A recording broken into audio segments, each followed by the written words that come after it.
Esta pintura de William Turner foi reconhecida como a maior pintura britânica de todos os tempos. O rosto dele está na nota de 20 libras da Grã-Bretanha. Hoje vou contar a vocês uma história incrível sobre um grande avarento que levava uma vida dupla, escondia suas pinturas do mundo e o mundo ficou boquiaberto quando as viu. Olá a todos, aqui é Nina Ninashev e hoje temos o grande e terrível Turner, provavelmente o maior artista da Grã-Bretanha. Sirvam-se de um chá inglês bem forte, vai ser muito interessante. Vamos lá. William Turner nasceu bem no coração de Londres, no bairro de Covent Garden, bem acima da barbearia de seu pai, em 23 de abril de 1775. No final do século XVIII, Covent Garden era completamente diferente daquele bairro elegante, turístico e prestigiado de comércio e teatro que conhecemos hoje. Era um lugar incrivelmente colorido, barulhento, sujo e, de certa forma, perigoso. A principal artéria do bairro era o enorme mercado atacadista de Covent Garden, onde se vendiam legumes, frutas, flores e ervas. Desde cedo, as ruas se enchiam com centenas de carroças, o estrondo das rodas, os gritos dos vendedores e montes de lixo apodrecendo. Aqui havia um cheiro forte e denso de terra, vegetação podre, esterco de cavalo e peixe. O pequeno Turner cresceu no meio desse formigueiro humano interminável e do caos, que lhe deu uma tenacidade fenomenal. Ele cresceu como um cara urbano pragmático e duro, que não tinha medo de sujeira, trabalho pesado e sabia muito bem como abrir caminho entre os concorrentes. Como verá em breve, isso será uma razão importante para seu sucesso. O pai do artista, William Turner Sr., mantinha aqui uma barbearia e vendia perucas. A mãe, Meryl Marshall, vinha de uma família de açougueiros londrinos. Durante toda a vida, Turner falava com um sotaque Cockney, um dialeto popular específico dos bairros operários de Londres. E ele nunca fez questão de se livrar desse sotaque, mesmo circulando entre as classes mais altas. Isso se tornaria sua rebeldia. O sotaque Cockney também o ajudaria a se esconder atrás de uma identidade inventada ao ficar muito rico. Mas não vou me adiantar. Aos 11 anos, o garoto foi transferido para uma escola em Margate, uma cidade litorânea no nordeste de Kent. Foi lá, olhando para o Mar do Norte, que Turner fez seus primeiros desenhos sérios. O pai, artista e comerciante habilidoso, aproveitou os desenhos e, de volta a Londres, passou a expô-los na barbearia e vendê-los aos clientes por alguns shillings. O pai se gabava: meu filho vai ser pintor, e estava absolutamente certo. Uma pequena digressão tradicional nossa para que vocês entendam como era a Inglaterra nas últimas décadas do século XVIII. É o início da Revolução Industrial. Londres cresce, fumegam as primeiras manufaturas e canais são construídos. Mas, ao mesmo tempo, ainda é o período das guerras com a França revolucionária. A Grã-Bretanha luta contra Napoleão quase sem interrupção de 1793 a 1815. O país precisa de imagens de sua grandeza, da marinha, da natureza, da história. Percebe? A situação é muito parecida com a que Ivan Aivazovsky enfrentará daqui a 40 anos. Se ainda não viu meu vídeo sobre ele, veja, é interessante. A Academia Real de Artes, fundada há apenas 20 anos, era a instituição mais conservadora, fechada e influente do país. Ela era dirigida por Sir Joshua Reynolds. Entrar lá sem indicação nenhuma era praticamente impossível. É como hoje entrar em Oxford com bolsa integral. Mas é justamente isso que vai acontecer com Turner. O pai de Turner via no talento do filho uma chance de tirar a família da pobreza. Porém, sem conexões, era impossível colocá-lo na academia, pois eram exigidas recomendações. Por isso, para conseguir essas recomendações e ao mesmo tempo preparar o garoto para a academia, o pai o manda fazer estágio com os arquitetos Thomas Malton e Thomas Hardwick. Ele deveria colorir com aquarela os desenhos dos edifícios. E ele era tão bom nisso que, no final de 1789, Thomas Hardwick, um arquiteto muito famoso em Londres, recomendou pessoalmente o jovem de 14 anos ao comitê da Academia Real. Foram anexadas à recomendação as aquarelas e desenhos topográficos de Turner. Na academia, ele só podia estudar após passar em um concurso de desenho com moldes de esculturas da antiguidade. Recomendações não bastavam. Apesar de aceitarem alunos a partir dos 15 anos, a idade não era crucial. O essencial era a habilidade com a mão firme. Turner foi admitido como candidato e recebeu permissão para entrar no santuário da academia, nas salas repletas de moldes de gesso de famosas esculturas antigas. Sua tarefa era escolher uma das estátuas designadas pelo conselho e fazer um desenho monumental exato dela, a lápis ou giz, provando para a comissão de admissão que sabia trabalhar com forma, luz e sombra em exemplos clássicos. O teste tinha prazo de uma semana. Turner escolheu o molde do Apollo de Belvedere, padrão da anatomia masculina e das proporções clássicas. Quando o conselho da academia, liderado por Joshua Reynolds, avaliou o desenho final do Apollo de Belvedere, ele foi milagrosamente preservado. Eles viram um trabalho radicalmente diferente dos desenhos de adolescentes comuns. O ano que passou fazendo recados para os arquitetos deu um excelente resultado. A mão de Turner não tremia, as linhas eram suaves e as sombras surpreendentemente precisas, uma maturidade na mão que às vezes nem pessoas de 20 anos tinham. Em 11 de dezembro de 1789, na reunião do conselho, foi oficialmente anunciado. O candidato William Turner foi admitido como estudante sob o número 241. Ele recebeu uma carteira de estudante permanente que dava acesso a palestras gratuitas, à biblioteca e, o mais importante, às exposições anuais que em breve mudariam sua vida. Vou explicar como a academia funcionava naquela época. É bem interessante. Naquela época, o classicismo reinava, e isso significava que era preciso estudar e seguir regras muito rígidas do estilo, estabelecidas mais de 100 anos antes por Nicolas Poussin, e que permaneceriam inabaláveis por quase 100 anos, até serem derrubadas pelo impressionismo. E, segundo o classicismo, as únicas artes verdadeiras eram consideradas as pinturas épicas, de batalhas, mitológicas e religiosas. Em geral, cheias de pessoas nas cenas e proporções corretas, com sombras adequadas, horizonte bem definido e composição precisa. Retratos, paisagens e naturezas mortas eram vistos como estilos secundários de pintura. Por isso, aprender a pintar pessoas era considerado o mais importante. O ensino era gratuito e a academia não era financiada pelo governo, mas sim pela venda de quadros na exposição anual, cuja entrada custava 1 xelim para afastar a plebe. Os melhores alunos eram premiados com medalhas de ouro e prata, e o vencedor do prémio principal recebia uma bolsa para viajar a Roma e estudar os grandes mestres. A formação levava 10 anos e tinha 3 etapas. A primeira era copiar antigas gravuras exaustivamente. A segunda etapa era a cópia interminável daquelas mesmas réplicas de gesso de esculturas para que o aluno treinasse a mão em objetos completamente imóveis. Depois vinha um exame, cujo resultado determinava se o aluno poderia finalmente ter acesso a modelos vivos, masculinos e femininos. Mas as modelos femininas posavam nuas, por isso havia uma regra rígida de segurança. Só podiam ter acesso ao modelo feminino os estudantes com mais de 20 anos ou aqueles que já eram oficialmente casados. Por isso, a maioria dos alunos praticava com modelos masculinos, na esperança de que um dia fossem autorizados a desenhar o corpo feminino, o mais desejado não só no sentido artístico. Naquela época, mulheres não tinham acesso à pintura. À noite, na academia, Turner copiava gravuras e esculturas de gesso. De dia, quando os estudantes estavam livres, praticava com o único modelo gratuito disponível, a natureza. Já um ano após ingressar, aos 15 anos sua aquarela foi aceita pela primeira vez na exposição anual de verão da academia. Para um calouro, isso foi um grande sucesso. Ao mesmo tempo, continuou com arquitetos e passou a fazer gravuras para folha de cobre e revista de bolso, ganhando prática em perspectiva. Nesse período, houve um encontro importante. Dr. Thomas Monro, o médico-chefe do Bedlam, o famoso hospital psiquiátrico onde a mãe do artista estava internada. Sim, a palavra Bedlam veio justamente do nome desse hospital. Apaixonado colecionador e amante da arte, ele contratou Turner para copiar as aquarelas de John Robert Cousins. Cousins estava justamente no Bedlam e entregou ao Monro a maior parte de suas obras para serem guardadas. E foi justamente das aquarelas de Cousins que Turner tirou pela primeira vez os germes de sua principal ideia, quando as imagens dos fenômenos naturais não são limitadas por linhas de lápis, mas podem ser representadas apenas com as cores puras das aquarelas. Aos 18 anos, na exposição de verão da academia, ele apresentou sua primeira pintura a óleo, na qual experimentou retratar um poderoso efeito climático chamado rajada iminente, poços quentes. Com essa pintura está ligada uma história de detetive impressionante, que só foi resolvida recentemente, no verão de 2025. Durante anos, historiadores de arte apontaram outra tela como a primeira obra a óleo exibida por Turner, Pescadores no Mar. Falarei sobre ela em breve.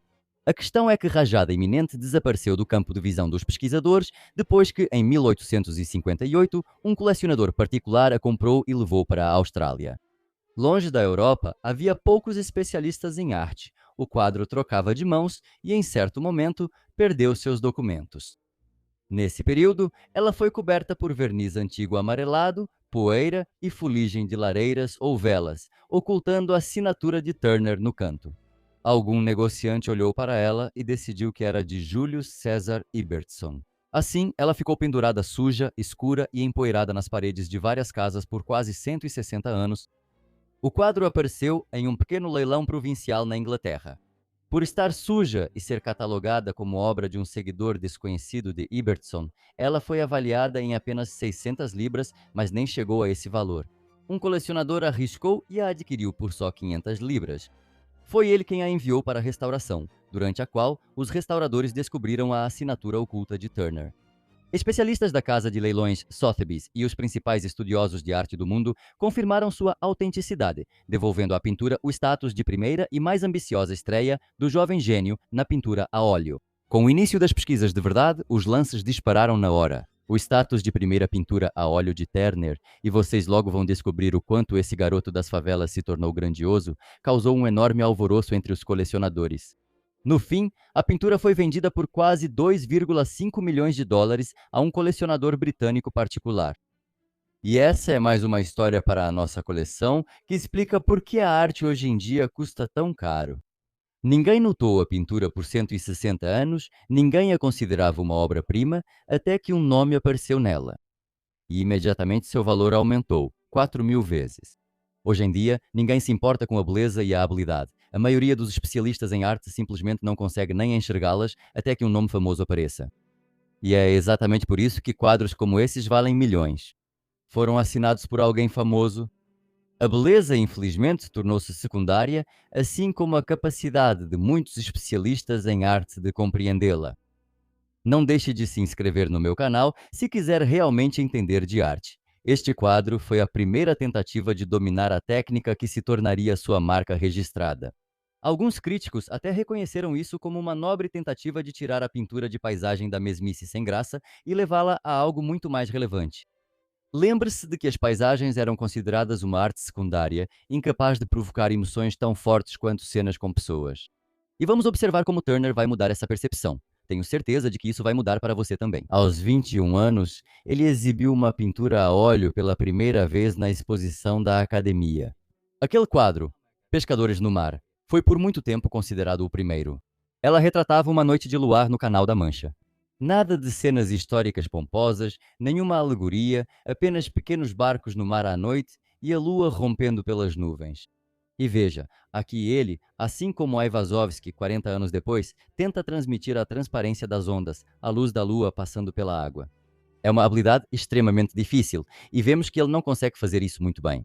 Mas isso não é o principal. É nesta pintura que surge o que viraria sua marca registrada. A luz e elementos naturais dominam suas pinturas, enquanto o ser humano surge como figura secundária, pequena e impotente diante da força da natureza.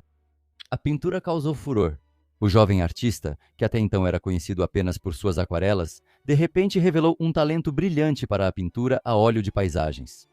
O influente jornal The Companion escreveu: "Não hesitamos em afirmar que esta pintura é uma das realizações mais impressionantes da exposição contemporânea. Este jovem se tornará um mestre notável em sua arte." A pintura foi adquirida na exposição por um influente colecionador da época, o Major-General John Stuart. Não há informações sobre o preço de venda, não posso fornecer esse dado. Turner, que na verdade nasceu no mercado, era um sujeito muito esperto. Ele entendia que sua origem humilde sempre seria um obstáculo para seu progresso.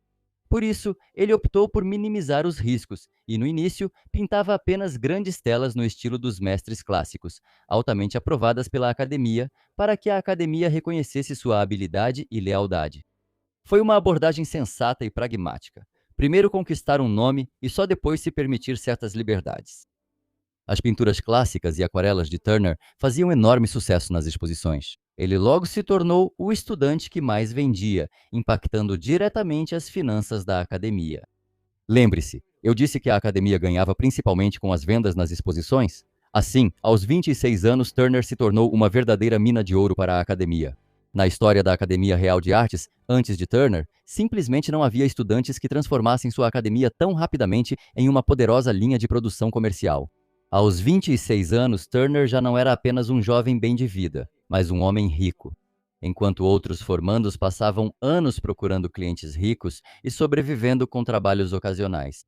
Já em 1804, Turner poderá se dar ao luxo de algo que quase nenhum artista, mesmo o mais renomado de Londres, havia feito. Ele abrirá sua própria galeria particular na Harley Street para vender suas pinturas diretamente, sem intermediários.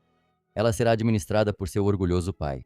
O artista herdou o tino comercial rígido do pai, nunca dava descontos, exigia pagamento antecipado, calculava meticulosamente o custo das molduras e materiais e sabia extrair o máximo de cada negócio.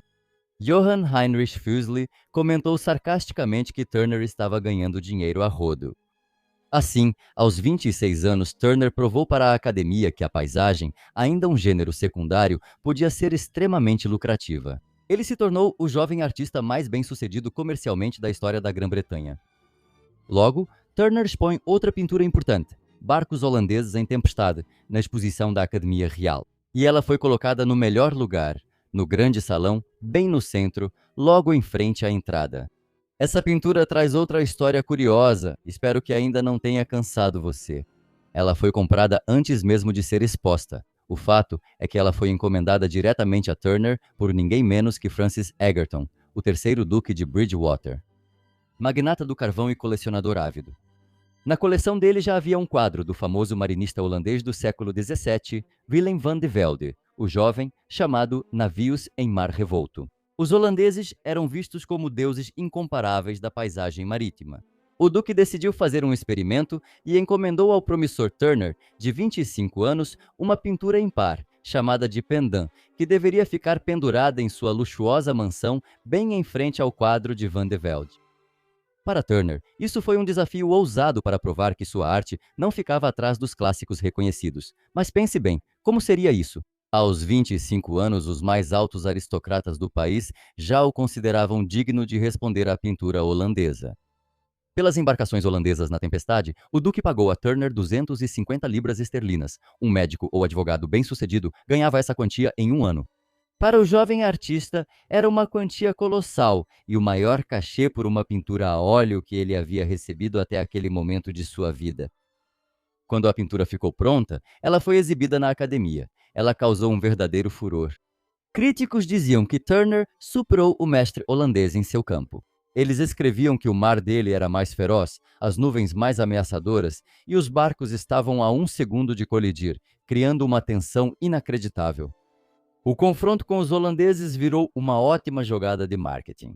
Havia sempre uma multidão ao redor da tela. Os críticos britânicos estavam extasiados, e para Turner, esse sucesso foi o toque final que garantiu a ele, no ano seguinte, o título de acadêmico.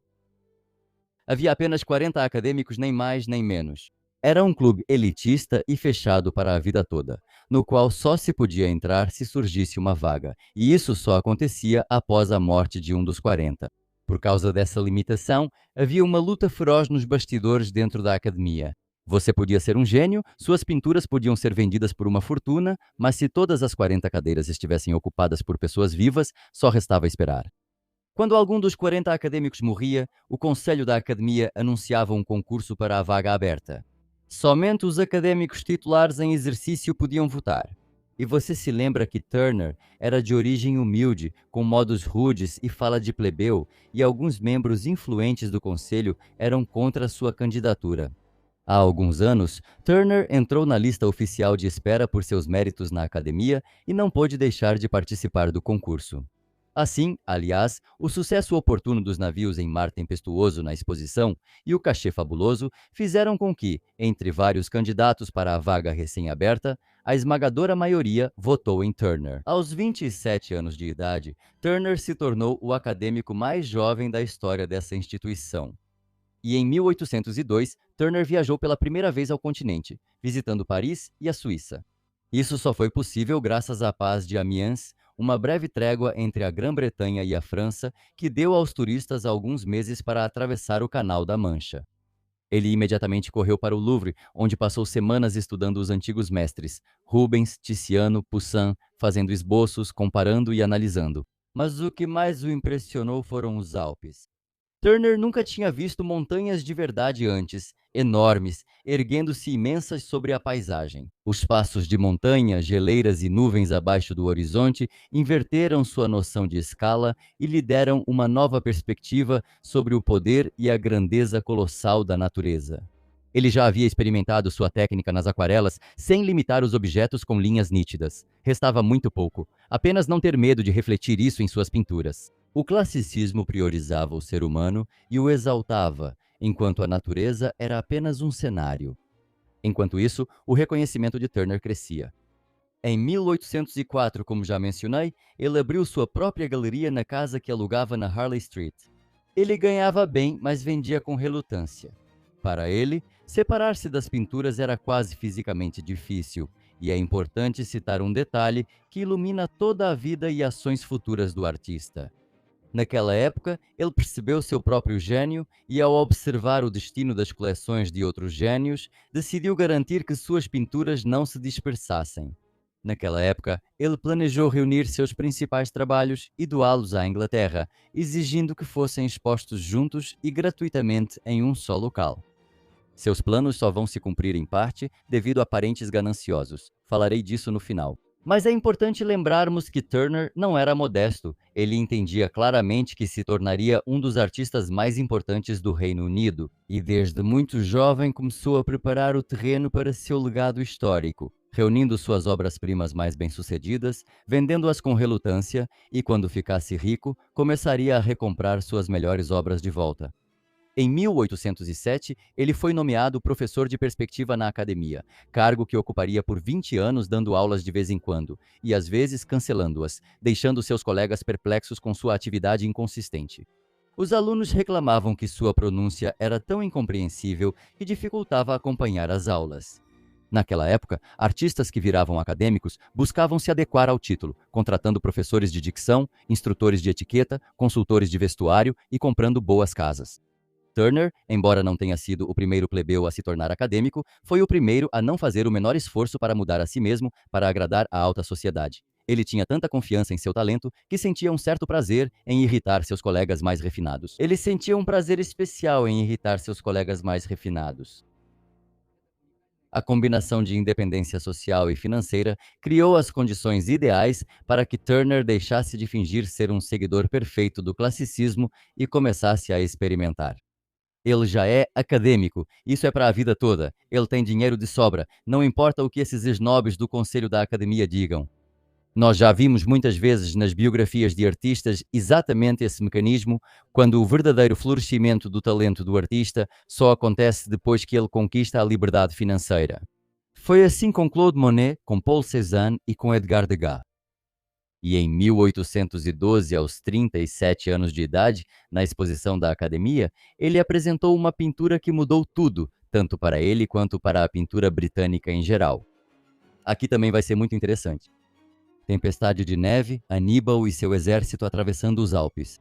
1,5 m por 2,5 m. Vamos dar uma olhada nela com atenção.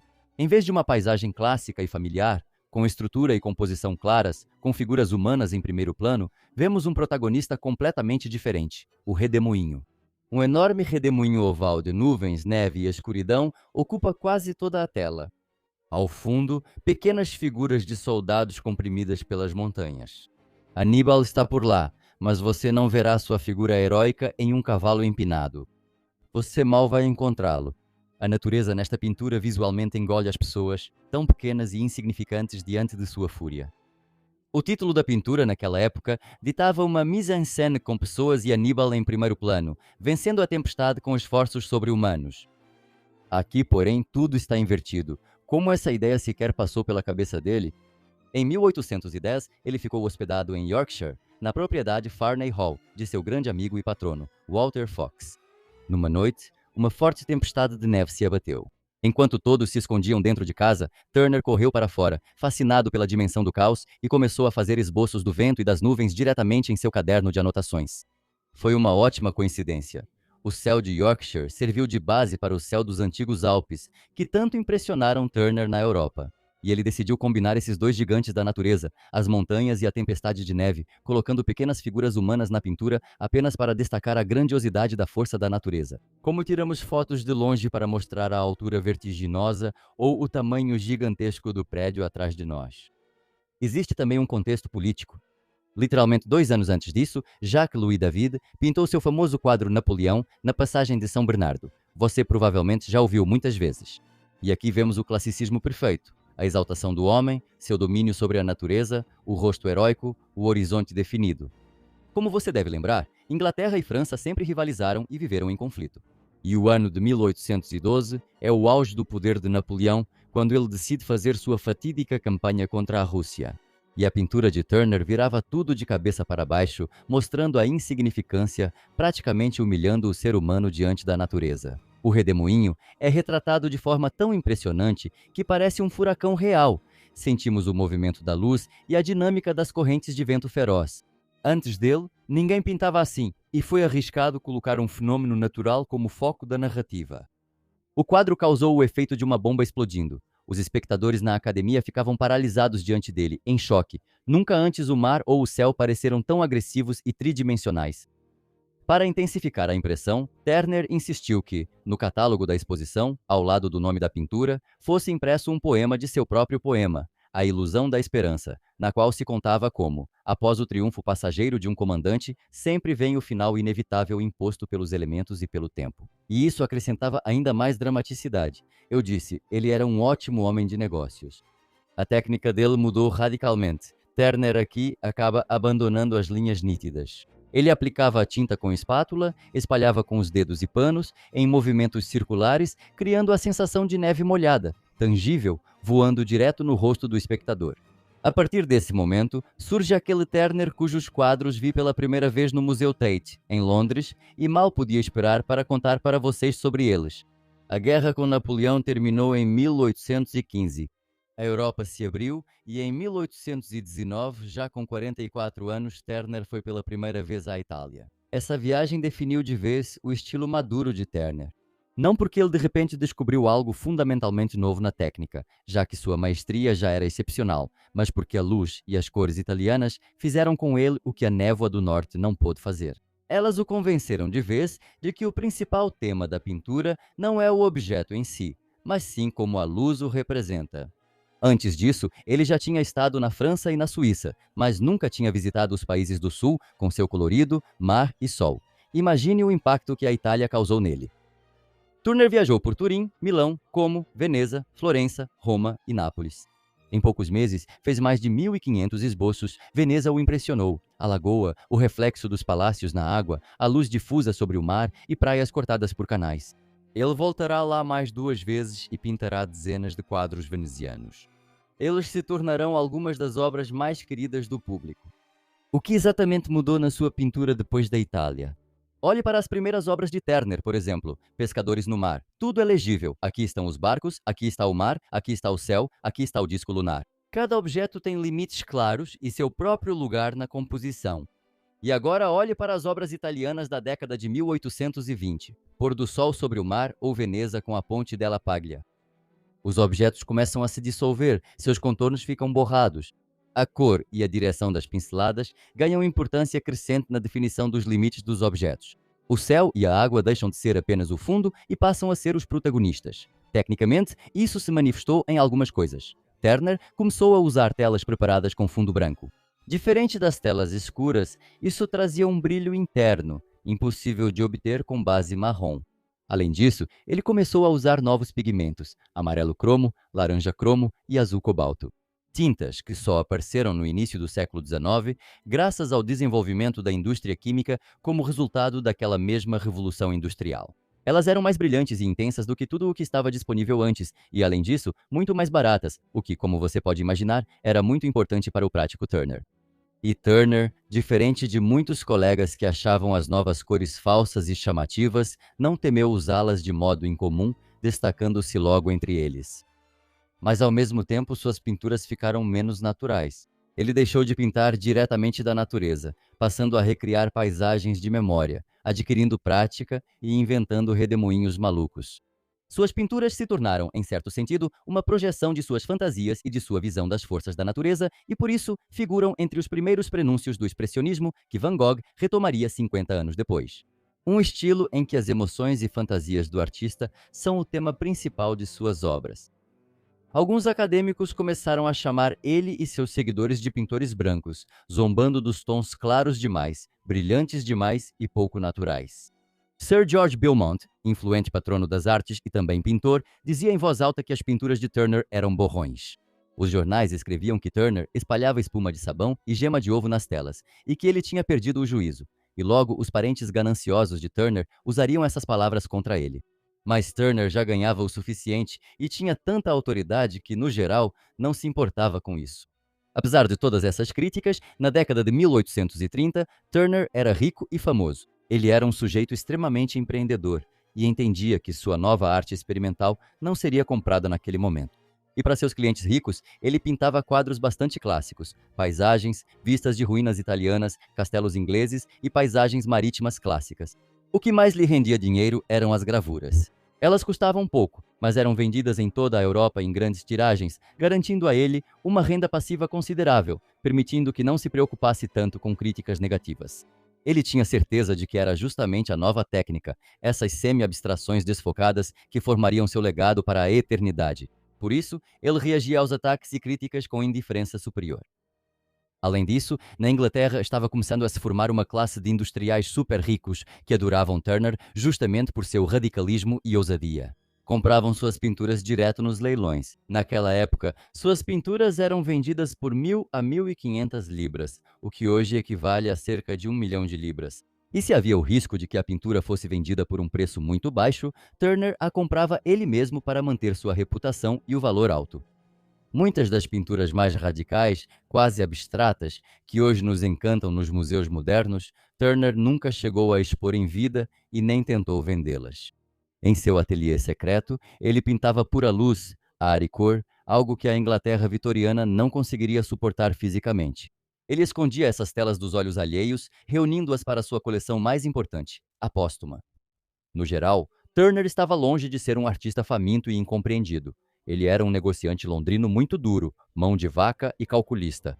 Ele ganhou uma fortuna enorme com arte compreendida pelo público e gravuras. E foi exatamente essa riqueza que serviu de escudo para ele, permitindo que nos últimos anos ele não ligasse para a opinião pública e criasse um estilo revolucionário que os críticos destruiriam, mas que no final mudaria para sempre a história da pintura mundial. E agora vamos falar sobre aquela pintura que, em 2005, foi eleita em uma pesquisa da National Gallery na Inglaterra, como a melhor pintura britânica de todos os tempos. Esta é a última viagem do navio Temerário, de 1838. Aqui é preciso explicar o contexto. O Temerário é um navio de linha à vela, um dos heróis da Batalha de Trafalgar em 1805, onde Nelson derrotou a frota franco-espanhola. Um navio símbolo, um navio lendário. No entanto, em 1838, ele foi vendido para sucata, porque os navios a vapor, que surgiram como resultado da Revolução Industrial, já estavam substituindo os veleiros. Turner viu pessoalmente como um pequeno e modesto rebocador a vapor puxava o enorme casco branco do nobre Timerá rio acima pelo Tâmisa, rumo ao esquecimento. Olhe para a pintura. À esquerda, a silhueta fantasmagórica e branca do Temerário é enorme, monumental, quase sem corpo. À direita, um pequeno rebocador preto com fumaça saindo da chaminé e no horizonte um pôr do sol deslumbrante, laranja e dourado. Dois astros juntos, lua à direita, sol à esquerda. Fenômeno simbólico e raro. Turner queria a sensação, não a precisão. A antiga grandeza está desaparecendo, o novo mundo mecânico triunfa. E tudo isso em um fluxo de luz inacreditável, muito mais próxima e praticamente envolvendo o submisso Leviatã, que outrora abalava o mundo com seu poder. Uma alegoria incrivelmente bela, não é mesmo, amigos? Quando o quadro foi exibido na Academia, tornou-se uma sensação. O poeta Thackeray escreveu: "Esta é a obra mais magnífica de todas as expostas este ano, e creio eu, de tudo o que este homem já pintou." Turner, é claro, recusou-se a vendê-la. Mesmo quando, 10 anos depois, um rico colecionador lhe ofereceu uma quantia absolutamente fantástica de 5.000 libras pela pintura, Turner recusou. O comprador sugeriu que Turner definisse o preço. Hoje há uma lenda de que ele deu um cheque em branco, mas isso não é totalmente verdade. Turner recusou novamente. Nessa época, ele já terá 73 anos e já terá finalizado seu famoso testamento para a Inglaterra. E o valente será a joia do grandioso presente, sobre o qual falarei em breve. Ele já era velho e incrivelmente rico, e desmembrar seu verdadeiro legado teria sido extremamente imprudente. Acredito que qualquer um no lugar dele faria o mesmo. Escreva nos comentários o que você faria, é muito interessante saber. Mas que ironia, amigos. 10 anos depois, as pessoas estavam dispostas a pagar 5.000 libras pela lembrança de um navio que foi vendido como sucata, pela morte do qual, na época, pagaram as mesmas 5.000 libras. Mas vamos voltar um pouco, quando todos os círculos acadêmicos criticavam Turner pelo seu novo estilo, que muitos chamavam de salada, e o artista era alvo de uma chuva de zombarias e acusações de loucura. Em 1840, o jovem crítico John Ruskin começa seu grandioso trabalho chamado Pintores Modernos. Esse livro se tornará o mais influente sobre arte do século XIX, que vai revolucionar completamente a cultura vitoriana e mudar para sempre a forma como a humanidade vê a pintura e a natureza. Inicialmente, Ruskin pegou a pena com um único objetivo específico e feroz: defender William Turner dos críticos. Ele dedicou todo o primeiro volume a Turner e não deixou pedra sobre pedra das críticas. No livro, ele postulou que Turner não tinha enlouquecido, mas era o maior artista da história, sendo o único que retratava a natureza não segundo regras acadêmicas rígidas, mas em toda a sua verdade viva, mutável e profunda. Não uma paisagem artificial e engessada, mas a verdadeira dinâmica da natureza em constante mudança. Ruskin criou o culto a Turner, que existe até hoje, tornando-se na época o principal defensor do pintor. E em 1842, Turner viaja novamente para a Itália e em Roma encontra outro grande marinista do século XIX, Ivan Aivazovsky. Turner tinha 67 anos, Aivazovsky tinha 25. Aivazovsky estava em Roma durante sua missão internacional pela Academia de São Petersburgo. Suas pinturas, Noite Napolitana, Tempestade, Caos da Criação do Mundo, acabaram de causar furor na grande exposição de Roma. Todos estavam falando sobre elas. O Papa Gregório XVI queria comprar caos para o Vaticano, mas Aivazovsky preferiu presentear o pontífice, pois considerou mais valioso ter sua obra no Vaticano do que receber dinheiro. Confira mais detalhes neste vídeo sobre Aivazovsky, vou deixar o link na descrição. Turner visitou a exposição de Aivazovsky, destacada pelos jornais, e ficou impressionado com a pintura Baía de Nápoles à luz do luar. Turner, que passou a vida inteira buscando o segredo de retratar a luz pura e o ar, ficou absolutamente impressionado com a forma como o jovem transmitiu o brilho da lua sobre a água e a leve névoa noturna. O consagrado mestre da pintura marítima, um acadêmico renomado, não apenas expressou respeito verbalmente, mas fez algo que ninguém esperava dele, um velho reservado e avarento em elogios. Ele escreveu um poema em homenagem a Aivazovsky em italiano. Vou ler para vocês agora em uma tradução livre. Em sua pintura, vejo a lua com seu ouro e prata, pairando sobre o mar e dentro dele o mar.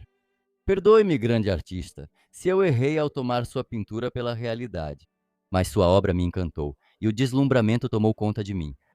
Sua arte é elevada e poderosa porque você foi inspirado pelo gênio. Para Aivazovsky, o elogio do próprio Turner foi um poderoso impulso para sua carreira e criatividade. Até o fim da vida, ele lembrava com orgulho desse episódio em Roma. Ambos marcaram a história como grandes românticos do mar, mas veja como são diferentes. Se Aivazovsky pinta o mar de forma meticulosa, precisa e incrivelmente realista, transmitindo de maneira fantástica a luz que atravessa as ondas, Turner dá vida ao oceano. Com pinceladas amplas e soltas, ele cria seus famosos redemoinhos, gerando uma dinâmica absolutamente hipnotizante. Esses dois grandes marinistas criavam impressões de formas distintas, mas ambos destacavam a luz como elemento principal. Vamos notar suas diferenças, que já devem ser óbvias para vocês, mas é interessante ver como a mesma coisa pode ser retratada de formas tão distintas. Vamos ao método. Turner fazia milhares de esboços ao ar livre e depois trabalhava por muito tempo, às vezes por anos, em suas pinturas no ateliê. Aivazovsky também pintava de memória e se orgulhava disso, mas pintava muito rápido, uma semana para uma tela grande. A memória dele era diferente. Conseguia reproduzir cenas com precisão quase fotográfica e veracidade documental. Turner usava a memória como instrumento de transformação. Ele transformava o que via em lembrança. Grandioso, às vezes completamente incompreensível, mas nem por isso menos impressionante. Se Aivazovsky nos impressiona com a precisão fotográfica, para Turner a veracidade não é importante. Ele queria despertar emoção décadas antes do surgimento do impressionismo. Vamos falar sobre a luz. Ambos os artistas chamavam a luz de protagonista principal de suas pinturas, mas a luz de Aiwazowski é uma luz específica e reconhecível do Mar Negro ou do Mediterrâneo, quente, dourada, com ondas transparentes pelas quais ela brilha. A luz de Turner é quase uma abstração, que parece viver sua própria vida. É pura fantasia do artista, às vezes muito mais furiosa do que qualquer força da natureza na Terra. Sua luz absorve a forma, dissolve os objetos em si mesma, transforma-se em pura loucura. E quanto ao propósito? Aiwazowski queria que o espectador sentisse estar na beira do mar, transmitindo a natureza com tanta precisão que era difícil diferenciar a pintura da realidade. E isso é realmente perceptível. Turner buscava que o espectador sentisse algo sem palavra exata, terror e beleza juntos, a grandiosidade da natureza diante da qual o ser humano nada é. Aiwazowski era 42 anos mais jovem e viveu meio século além de Turner. Seu estilo permanecerá reconhecível, completo, academicamente impecável até o fim. Turner, por sua vez, no final da vida, irá para onde quase nenhum de seus contemporâneos ousará seguir.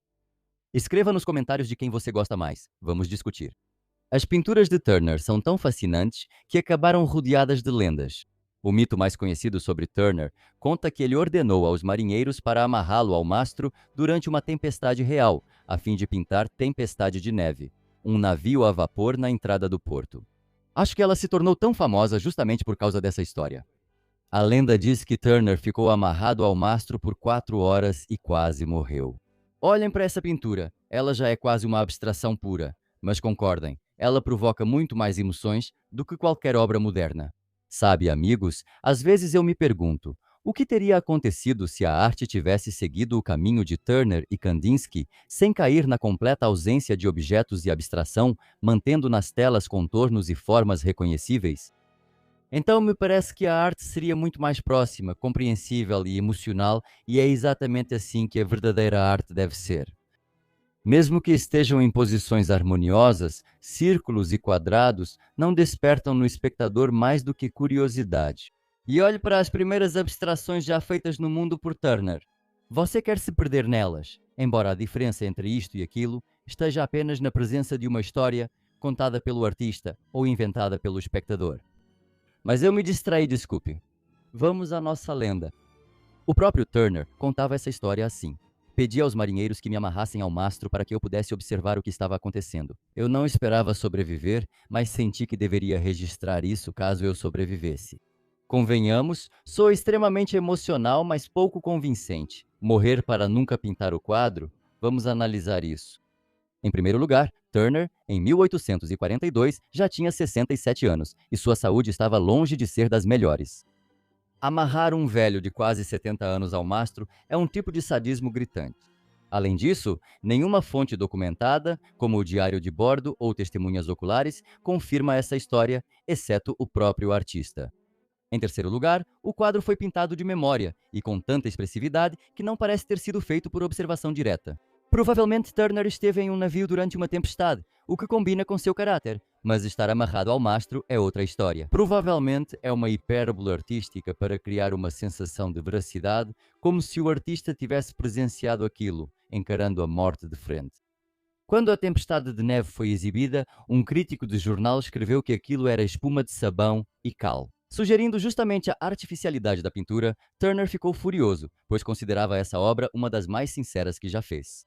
E quando Ruskin foi até a casa dele, e Turner, profundamente ofendido, contou a história de ter sido amarrado ao mastro, aparentemente inventando-a como um contra-argumento à acusação de artificialidade. No final, Ruskin defendeu o artista dizendo: "Esta é uma das maiores declarações sobre o mar, sobre a névoa e a luz que já foi colocada em uma tela." De qualquer forma, Tempestade de Neve é a primeira pintura em que desaparece o último vestígio da estrutura clássica. Uma obra que só não é totalmente abstrata, porque ainda se pode distinguir vagamente a figura de um navio a vapor. Se você tirar isso, só resta o caos. E isso foi em 1842, 30 anos antes dos impressionistas e 80 anos antes de Kandinsky. Antes de passarmos para o período tardio de Turner, vou contar um pouco sobre o que estava acontecendo na Grã-Bretanha na década de 1840 para que vocês entendam em que mundo o artista trabalhava. A Revolução Industrial mudou o país até ficar irreconhecível. As ferrovias romperam o ritmo de vida estabelecido.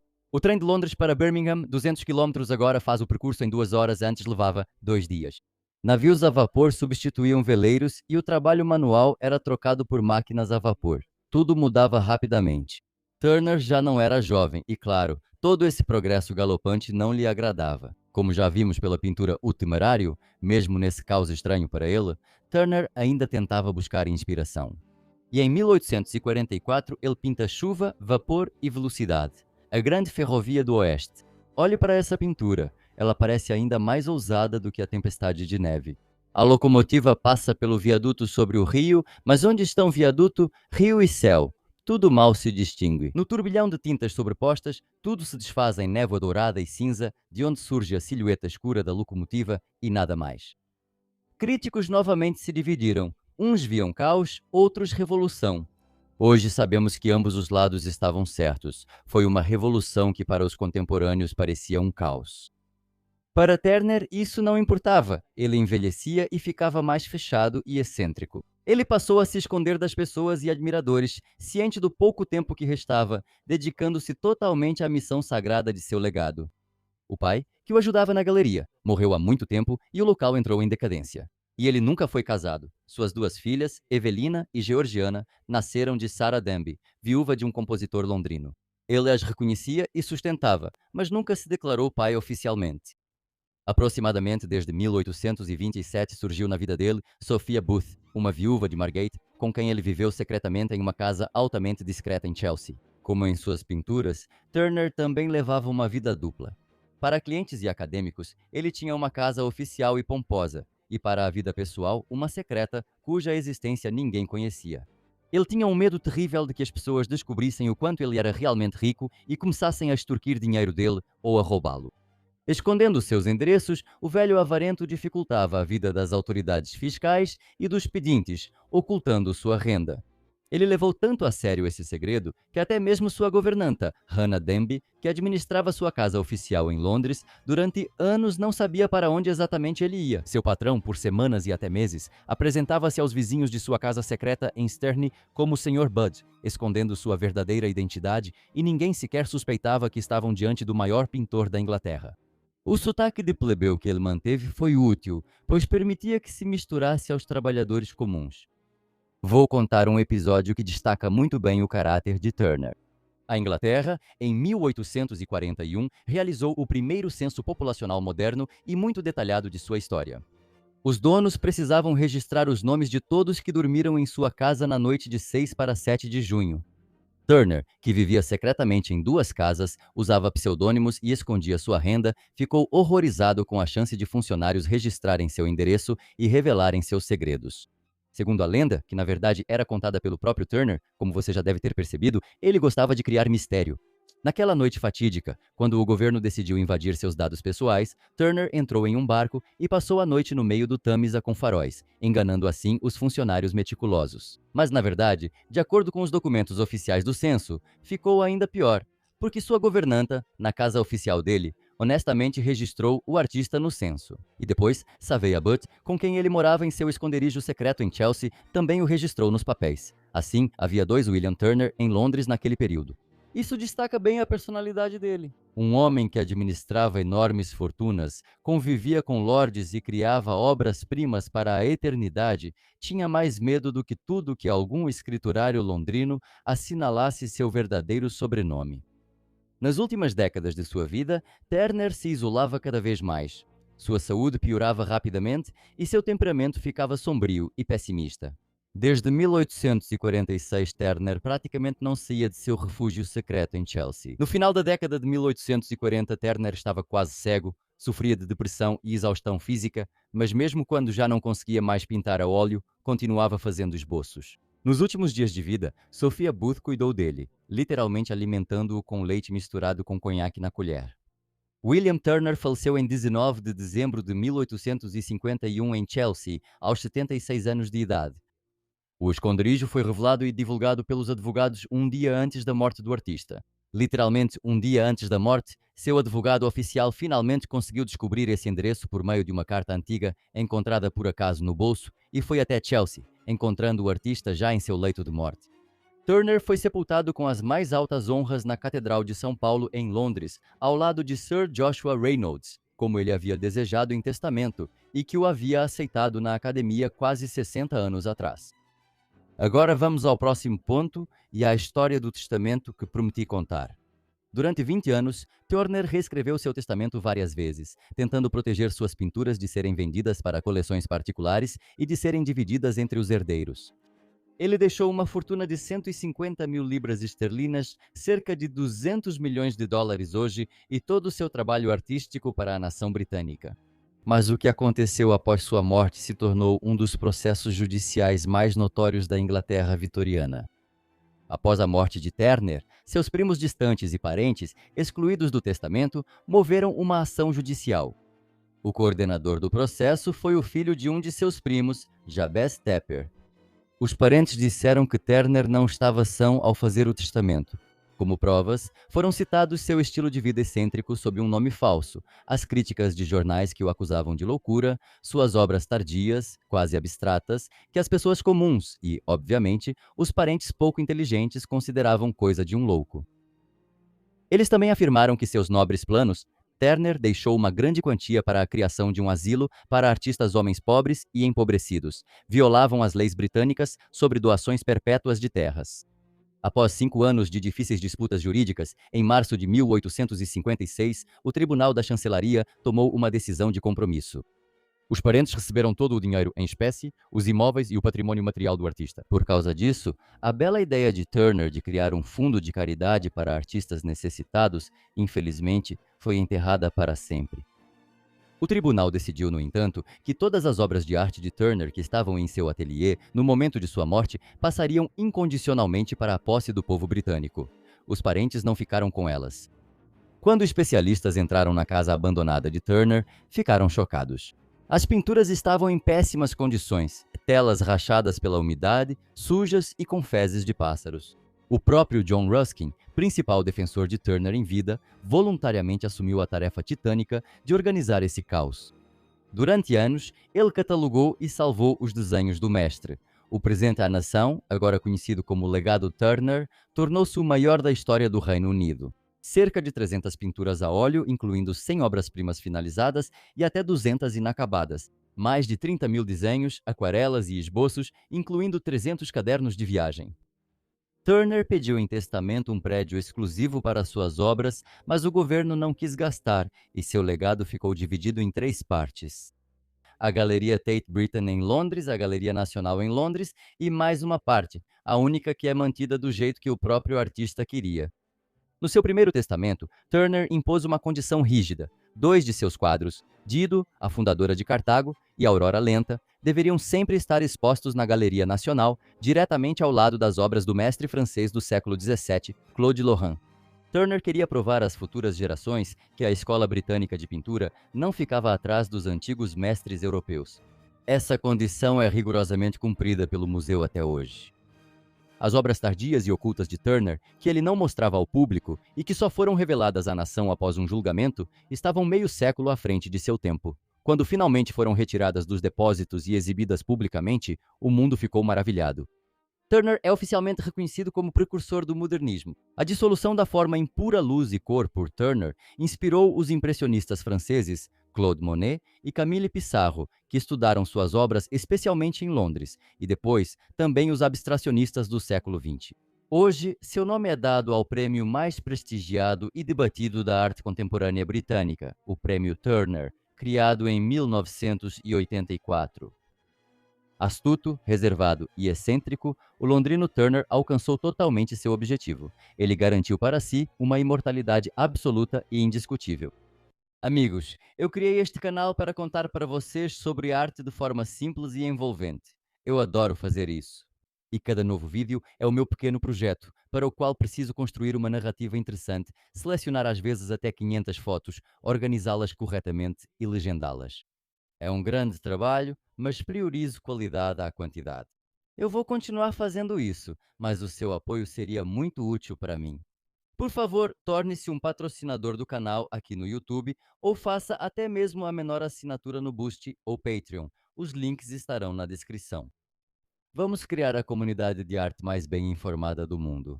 E obrigado por assistir.